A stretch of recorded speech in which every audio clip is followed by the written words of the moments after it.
primeira coisa que a gente tem que fazer é instalar o R em si. O R em si, ele não precisa rodar em RStudio. Mas, honestamente, desde que surgiu o RStudio, eu nunca mais rodei o R fora do RStudio. Na verdade, eu rodei, porque eu rodei no terminal do Linux e tal, mas é uma situação especial. Na hora que você está fazendo o código mesmo ali, eu faço ele dentro do RStudio, tá? Então, assim, a primeira coisa que a gente tem que fazer é, primeiro, instalar o R. Instalar o R significa que a gente vai lá na página mãe do R, né, que é o CRAN. O CRAN tem essa cara de anos 80, gente, mas eu juro que o que tem aqui é muito moderno, tá? Então, aqui você vai, acessa essa página aqui, que é essa que está descrita aqui para vocês, e a gente vai simplesmente seguir as instruções para instalar o R no sistema que a gente tem. Aí, o que acontece aqui? Você tem que clicar sobre o link do sistema operacional, né? Beleza. Aí, digamos aqui, seguindo o exemplo do que eu acho que a maioria vai fazer, seria para fazer o download para o Windows. Aí você vai lá, clica em download, nananã. Aí aqui vai ter... existem algumas opções, tá? De possíveis formas de instalação. O que a gente recomenda até hoje, o que eu sempre usei, foi a base mesmo. Então, super recomendo. Acho que não tem por que você procurar outras coisas além disso. Problema para você, na verdade. Então, clica aqui no link da base. Bom, quero instalar o R pela primeira vez. Beleza. E aí entra numa tela em que vai mostrar explicitamente qual que é a versão do R que você tá. E aí a gente aconselha a fazer o download do primeiro link, que é a versão mais recente, tá? Tá mais atualizadinha. Então é que o pessoal tá trabalhando ainda para melhorar continuamente, enfim. Então, clica aqui nesse link, o download vai começar, e aí é um lance de você executar, né? Gera aquele arquivinho embaixo, você vai lá, clica, sim, avançar, ok, blá, blá, blá, pronto, instalou. Isso seria para a instalação do Windows. Para o Linux, o que acontece? Se você é um usuário Linux como eu, você vem aqui nessa página, clica lá, né, no quero fazer o download do R para o Linux, pá, você vai cair nessa página aqui da telinha direita, e aí você instala com linha de comando do terminal.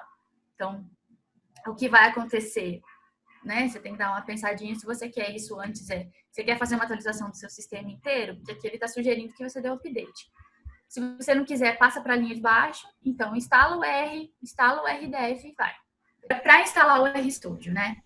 Para instalar o RStudio, passo 1. Vai aqui nesse link, rstudio.com products, RStudio download. Segue as instruções de instalação, de novo, prestando atenção no seu sistema operacional e esteja atento ao fato de que você precisa que o R esteja instalado, tá? A instalação do RStudio não significa que o R vai vir lá dentro já. Não. Então...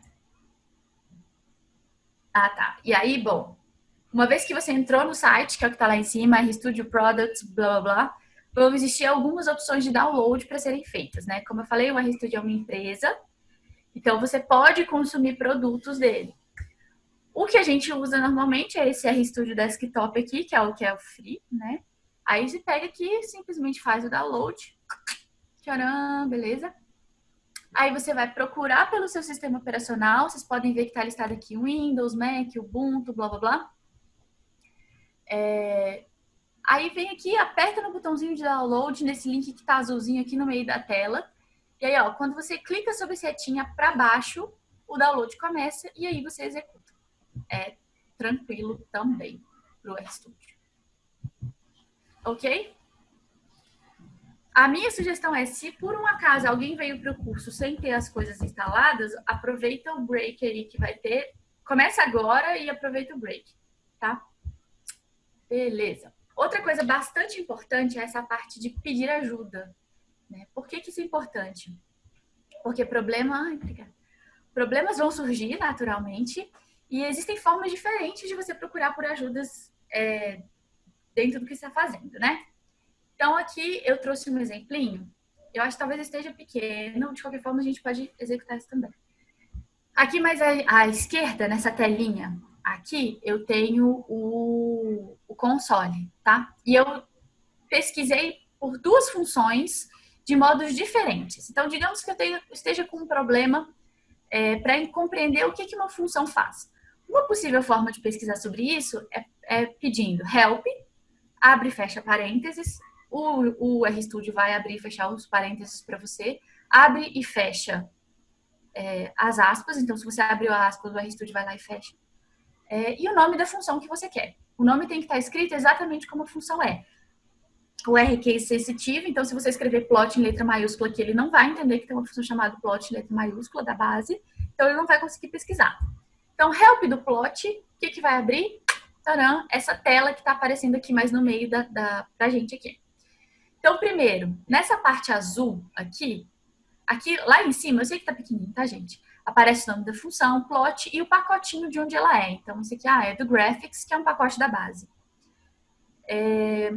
Aí aparece a descrição, né? Então, é tipo assim, uma coisa bem em linhas gerais, o que essa função faz. Depois disso, aparece nessa caixona laranja aqui, argumentos. Então, são parâmetros das funções. O que é isso, né? Você vai fazer um plot, você tem que passar as coisas que você quer que sejam plotadas. Então, por exemplo, você tem que passar o que vai no eixo X, o que vai no eixo Y, e que tipo de gráfico que você quer. Se você quer um gráfico de barra, um gráfico de ponto, um gráfico de linha.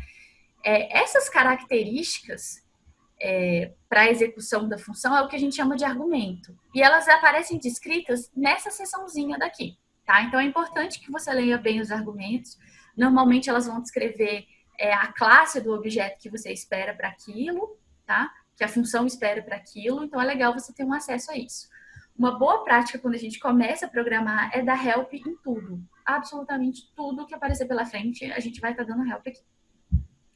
Bom, depois disso aparece ainda, tem o details, né, que descreve um pouquinho do que é o output dessa função do plot. E o see also. Então, por exemplo, se eu pesquisei aqui e tal, a função plot, mas ela não me atende exatamente, porque eu quero fazer um gráfico específico, que é o box plot. Né? Então, é um gráfico, só que não é um gráfico que tenha um tipo especificado dentro da função plot. Não é linha, não é ponto, enfim. E aí, o que mais que eu posso fazer?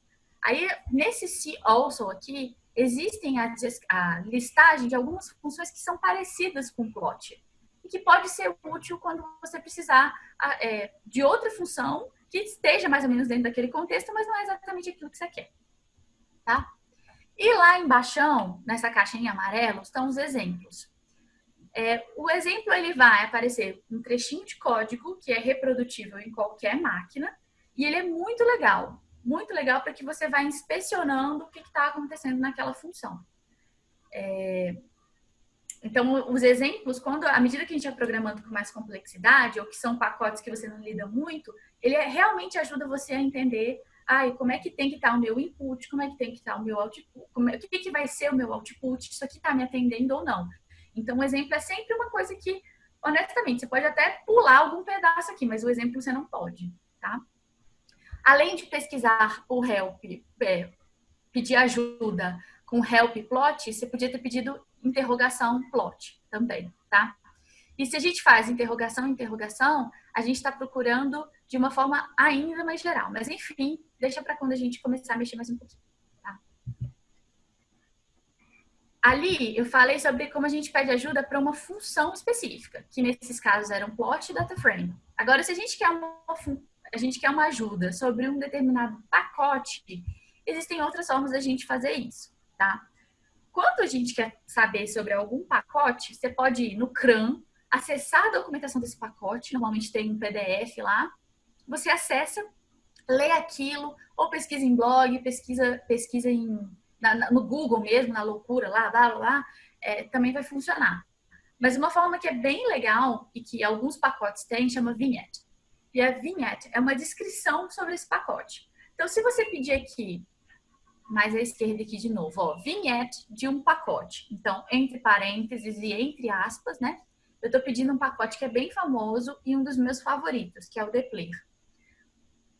No básico, a gente não vai mexer com o Deplir, mas no intermediário a gente vai, beleza? Então, vignette do Deplir, o que vai abrir para mim? Na aba de Help, aqui, ó, repara que está na aba de Help, a gente vai ter essa descrição aqui, que é uma documentação do pacote. Então, e aí vamos lá, né? Então, assim, você está pedindo aqui o vignette para descrever sobre um pacote, repara que um pacote ele pode ter um monte de coisa, tá? A gente vai falar sobre o pacote também. E aí são os pacotes que tornam o R tão variado ou tão expansível. Só que, como eu tinha comentado, a qualidade dos pacotes ela pode e deve ser questionada. E, infelizmente, nem todo pacote dispõe de uma vignette, tá? Então, eu gostaria muito que tivesse, porque isso ia ajudar muitas pessoas a utilizarem pacotes. Então, um vignette pode ser uma documentação bem extensa. Se você reparar aqui, a barra está bem pequenininha. A gente teria que rolar bastante para entender o que está acontecendo aqui, porque é um pacote que faz muita coisa. E o RStudio fez essa documentação bem bacana. Olha, um slide duplicado aqui. Tá. Outras formas de pedir ajuda, né? Então, assim, aqui eu trouxe um exemplinho de quando a gente passa para o R um argumento dentro de uma função que não era o esperado. Então, eu passei aqui, assim, o log do 5, só que o 5 como se fosse, não como um número, mas como se fosse um texto, que é o que está sendo representado nessas aspas aqui. E aí aparece um errinho aqui, olha, tem um erro nisso aqui que você acabou de executar, que é o log de 5, e aí aparece a descrição do erro, né? Essa função, ela precisa de um argumento que seja matemático, e você passou uma coisa que não tem esse tipo de argumento. É isso que o erro está dizendo. E aí, como que você poderia procurar isso? Uma prática seria pegar isso aqui, copia esse trecho todo aqui e coloca na barra do Google, que foi o que eu fiz aqui embaixo. E aí vão aparecer possíveis explicações para aquilo, tá? Eu gosto bastante de procurar no Stack Overflow, eu acredito que a maioria das pessoas que programam também, tá? E aqui eu estou seguindo algumas recomendações que a Carol e a Laila colocaram no ano passado, que eu achei super válido. Então, para o Stack Overflow, se você quiser fazer uma pergunta no Stack Overflow, né, seja conciso, seja específico, né, seja conciso, seja específico, acho que querem dizer em outras palavras, seja um mínimo e seja reprodutível, né? Isso significa que você vai ter que gerar um exemplinho de código ali que todo mundo, independente de quem seja, independente da máquina que tenha, consiga executar aquele pedacinho para você, tá? Então, olha só, descrever o problema apenas com o pedaço necessário para entender o que está acontecendo e de modo que outras pessoas conseguirão rodar sem ser na sua máquina, tá? Então, isso aqui são boas práticas que vão te ajudar bastante. Eu recorro ao Stack Overflow muitas vezes, obviamente. Garanto que todo mundo vai fazer isso, tá? Outro jeito muito legal de aprender, né? Eu acho que aqui não é pedindo ajuda, eu acho que aqui é aprender.